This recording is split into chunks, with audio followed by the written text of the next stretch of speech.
যে কথা বলি মাইনছে সেতে বেশি বাঙালি দেখবেন এই কথাটা তারা বেশি কয়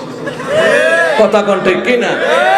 আমরা ফাইনাল উপর একজন আছে আইনমন্ত্রী বাড়ির লোক আমরা বাড়ির আসে না এখন তো বুড়া লোক হেবারে টু কই লইছে যদি কয় টু সারছে বগা কাছে লইয়া দৌড়ানি কার কয় মানে টু কই লইছে আচ্ছা ফুলাফানো এত খারাপ কি রে যেটা কইলি সেতে এইটা বেশি কয় কথা কোন ঠিক কিনা কথা কোন ঠিক কিনা মুসা কালেমা করে তোরা যে আমার বিভিন্ন রোগের কথা কস হানিয়া রোগ ডবল তোরা দেখছ না না দেখলো আমরা বুঝালাইছি তুমি যে আমরা হমানে কাপড় খুললে গোসল করো না তো আমরা একটা আন্তাজ আছে না আন্তাজ বলে আছে মুসাকে কাছে আইতি আন্তাজটা বুঝাইতাম একটা তাইতামরা দিলেও না শিশুকালে মুসা থাপ্পড় দিয়েছিল ফেরাউনের এমন একটা সিল্লা দিছে মাগ্গো কয়া তাসকিরাতুল আম্বিয়ার মধ্যে লেখে 7.5 মাইল এরিয়া পর্যন্ত ফেরাউনের সিলামটা সইরা গেছিল গা মাগ্গো কইরা হগলো তো কি তারে আমরা খুদা সিলাম দিল কি রে তো হগলো ধরেছে খুদা আমাদের কি হইছে না কিছু না আবার রুমাল দিয়া তোয়ালিতে গালডা বাইন্দা রাখছে ফোটা একটা হলছে বালিশ আরে নবীর হাত দো সুবহানাল্লাহ কইতেন না নবীর হাত না এটা নবীর হাত না চাফরাটা কি সেটা মেটা তাফরা সুবহানাল্লাহ কইতেন না এই মুসা কালিমুল্লাহ একদিন গেছে বাজারও বিভিন্ন জগা টকরা লাগলে দেখবেন আমরা এই যে খায়ার বাইয়া যাইবো না দরবার টোল লাগলে বাইয়া যাইবো আশেপাশের লোকেরা কি হয়েছে ওমা মুসা কালিমুল্লাহ গেছে ও এনো জগা টকরা কি গে তো এমনি একটা গরিব লোক বাইরে আছে আয়াকে হুজুর আমি গরিব মানুষ মাছ বেচা বুঝি ফালি মা বাপ ফালি এতে বলে ফেরাউনের বাবুরছে আমার দাফর দেখা মুসা কালিমুল্লাহ ভাই টেহাটা দেয়ালাম গরিব মানুষ এই টুফিওয়ালা তোর এখানে আনছে কেটা আচ্ছা কনসা মেজাজটা কেমন আমার এই ভাইয়ে যদি একটা সমাধান লইকে যাচ্ছে কেউ যদি এবার এমনি কয় মেজাজটা কেমন তারে বললে না ওদের কাম না মুসা কালিমুল্লাহ কিচ্ছু বাচ্চা টাচ্ছে না আর যখন কইছে টুফিওয়ালা কি কয় মুসা কয় আমার খোদাইলে খোদাই তোর আগা ছিল না আমার মা বাপ সহকারে 14 গোষ্ঠী ধুয়ালে তো সমস্যা ছিল না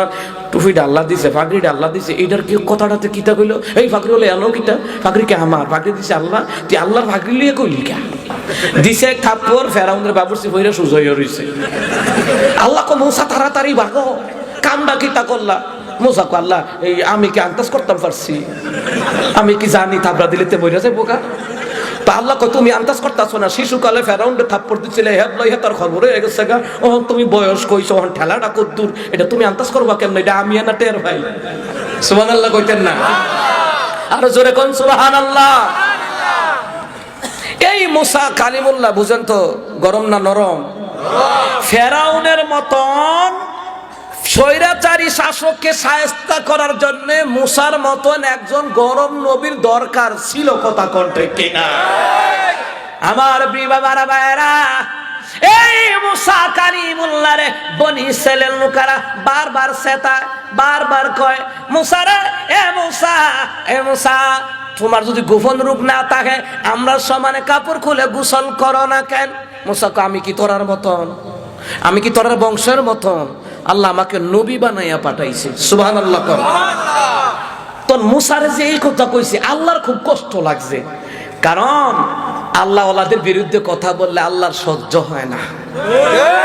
এই টাকলু মুরাদ আলেমদের বিরুদ্ধে কইছে আল্লাহ সহ্য হইছে না টাকলু মুরাদ কয় আলেমরা বলে লাত্তে নামাই দিব আল্লাহ কয় খারা তোর দলের নেতারা তোর কদিন পরে লাত্তি দা নামাইছে নি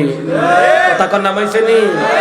আল্লাহ ওয়ালার বিরুদ্ধে কি আল্লাহ ওয়ালার পক্ষে কেউ থাক আর না থাক আল্লাহ কিন্তু আল্লাহ ওয়ালার পক্ষে দাড়িওয়ালার পক্ষে টুপিওয়ালার পক্ষে জোরে কোন আল্লাহু আকবার আল্লাহর খুব কষ্ট লাগছে মুসা আমার পয়গাম্বর মুসার আমি নবী বানায়া পাঠাইছি আমার মুসার এইটা কিতা কোন শুরু করছে রাগ তখন মুসা কালিমুল্লাহ পাহাড়ের পাশে একটা ঝর্ণা আছে একটা কুয়া আছে এটাত গেছে গোসল করতো এবার নামছে পরে কাপড় সুফুর লইয়া ফাতরে বাগদে আছে আল্লাহ কয় ফাতর মুসার কাপড়টি কামড় দিয়া দর মুসার কামড় আচ্ছা ফাতরের কি দাঁত আছে নাই কইলাম আল্লাহ কইছে ফাতরের দাঁত অটোমেটিক বাইরে গেছে গা ক্ষমতা কার ফাতর মুসা কালিমুল্লাহর এই যে কাপড় সুফুর লইয়া দৌড়তেছে মুসা কালিমুল্লাহ ঝর্ণাতে উঠটা দে কাপড়টি কই ইধারে নাই পাথর লইয়া দৌড়তাছে মুসা কালিমুল্লাহ কয় পাথর আমার কাপড় থাম পাথর কি থামবো থামছে গিয়া কোহানো জানেননি যেই লোকেরা মুসা কালিমুল্লাহর বিরুদ্ধে কথা কয় মুসা কালিমুল্লাহর গোপন বিষয় নিয়ে নানান মন্তব্য করে পাথর গিয়া হিয়ানো থামছে মুসা কালিমুল্লাহ গেছে কেউ এখনো নেই থামলি তাহলে হগলটি আমার ফেলছে ইয়া রইছেন আমার শরীরে কোনো কাপড়ই নাই সুবহানাল্লাহ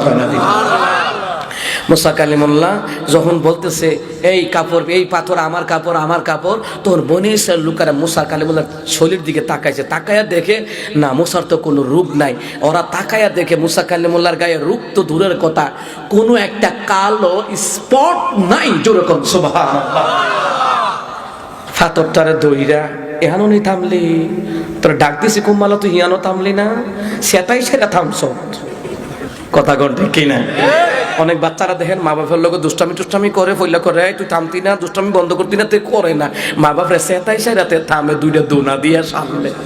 কথা কন ঠিক কিনা? তো মুসা কালিমুল্লাহ কইছে, রে ফাতর ফইলা বালা বালা ডাক দিছি, হাবলা থামলি না, সেটাই সেরা থামছ। বাঁশ একটা লইছে, গাছের একটা গুইরা লইছে, লইয়া এমন একটা ফিডার দিছে পাথরটার গায়ে, লগে লগে পাথরটা 60টা টুকরা হইয়া গেছে গা, টুকরা হইয়া পানির ফোয়ারা ঝর্ণা হয়ে গেছে। জোরে কোন আল্লাহু আকবার। এবার বুঝেন তো সেতরা কেমন আছিল। আচ্ছা, আমরা হগলে যদি বাঁশ দিয়া একটা ফাতর আইনা যদি ফিডি, কেন বাঘটা কইবনি এটা ফাটবনি, জীব দোদো না, বাঁশ ফাইটটা যাবো গা, এটা ফাতর ফাটতো না। আর মুসা কালিমুল্লাহ দেখেন গাছের একটা গুইরা ডাইল একটা বাইঙ্গা দিছে, একটা ফিডা, ফাতর ফাইটটা গেছে গা, ফাইটটা টুকরা টুকরা 4টা টুকরা হয়ে গেছে। হাদিসের মধ্যে আসছে পানির ফোয়ারা অটোমেটিক বের হয়ে গেছে। জোরে কোন সুবহানাল্লাহ।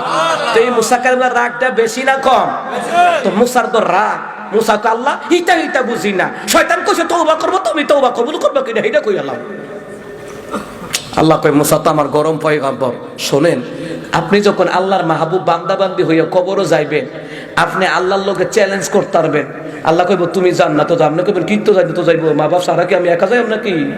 আল্লাহ কমাদি বাড়াইতেছে, এই বান্দা যাও, তোমার যাও আর তুমি যাও। তো না আপনি কইবেন না আল্লাহ এটা হইতো না, আমার নানা নানি সহকারে রয়েছে, দাদা দাদি সহকারে রয়েছে, তারা সহকারে দেওয়ান যাইব। কারণ জান্নাতে গেলে আপনি আল্লাহর সাথে কথা বলতে পারবেন, আল্লাহর সাথে দাবি করতে পারবেন। আপনি আল্লাহর পাকের যখন প্রেমিক হয়ে যাবেন, আল্লাহ আপনার কথা মানতে বাধ্য। জোরে কোন সুবহানাল্লাহ। এটাও আল্লাহ কোরআনে কইয়া দিছে। সুবহানাল্লাহ কইতেন না?